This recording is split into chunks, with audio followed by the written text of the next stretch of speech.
Well, welcome back to Smart Family. Let's talk your money this afternoon. Now, did you know there are at least 43,000 homes for sale in Maricopa County, but that number may grow if interest rates goes up. So joining us now is Dean Wagner, who is a consumer finance expert, to share with us and help us understand the possibilities of inflation and if this may affect interest rates. So welcome, Dean. Hi, Daphne. How are you? I'm good. Good. Thanks for having me. Well, I always enjoy having you because you're going to give us some really good information. So first of all, for some of us who don't understand inflation, what exactly, in a very simple way, is inflation?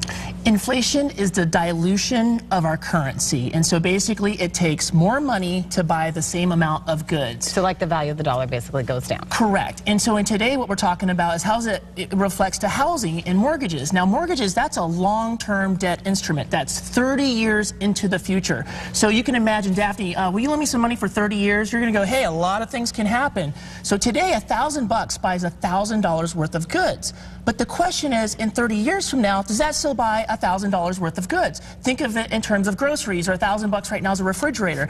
Is that going to happen in 30 years? And the answer is probably not. And so this year we're on track for about 4% inflation, which is actually really high. And so a great example to really quantify what we're talking about, let's just take a typical family car today, a four-seater, leather seats, got the car seats in the back. It's about $30,000. I actually think I've got a little graphic that we can pull up. Do you have that? Okay, let's look at that. So give me an example. Okay, so this is like based on 6% increase. A car that you bought for $30,000 after a year, it would actually cost you $31,800. And you can see in year 2 it goes up, year 5 it goes up. But remember, we're bond investors, and so we're looking at the big picture in 30 years, and that same car, that same $30,000 family car, is going to cost $172,000 in 30 years. Okay, of course that's based on if you make your monthly payment your minimum. Correct. Okay. Yes. I have to always add that in there. Right. So based on that, with inflation, you predict it could go up 4%. How is that going to affect mortgage rates?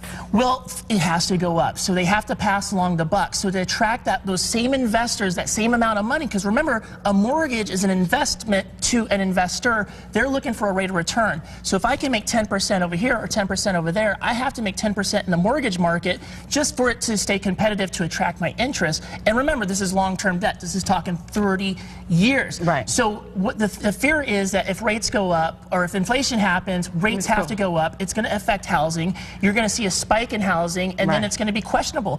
You've heard of rates at 16, 17, 18%, in the last decade. Yeah, I think it was in the 80s they hit 16%. Okay, so if rates do go up, will we have fixed rates? That's key. Fixed, being locked in at that rate for 30 years. Well, and that's a fantastic question. You know, the United States of America is the only country in the world that actually has fixed rates for that same reason that we're talking about, that the unpredictableness of the future. Could rates go up in a certain amount of years? So all around the world there are adjustable mortgages, and that way the bank really doesn't care, because they're going to make 2% on their money regardless if rates go up or down. In America, they're fixed for the long haul. So which is beautiful. It's beautiful. It's a great thing that we have, but the fear is we could be losing fixed rates, especially if we lose Fannie Mae and Freddie Mac financing. Okay, that's crazy that's even maybe a possibility. And of course, you're just predicting something. Correct. You don't know this may happen. But my goodness, if we can't get a fixed rate on a 30-year loan, then no one's going to buy a house because they can change the rate every month. Isn't this kind of a little bit has to do with why we're in this housing situation? Well, correct, and that comes back to homebuyer education. In fact, they call it pre-purchase education. So if we do go to an adjustable rate environment, you're going to see it might even be mandatory. If you haven't bought a house in the last 3 years, you're going to have to spend a Saturday, just like traffic school, and learn all about mortgages and how can it affect you and the taxes and all that fun stuff. This stuff is happening, though. Okay. Dean, thank you for your time. I'm running out of time. I would really like to talk more, but if you want to find out more information about what Dean's saying, you can go to our website at abc15.com and click on the Lifestyle tab. Thanks, Dean.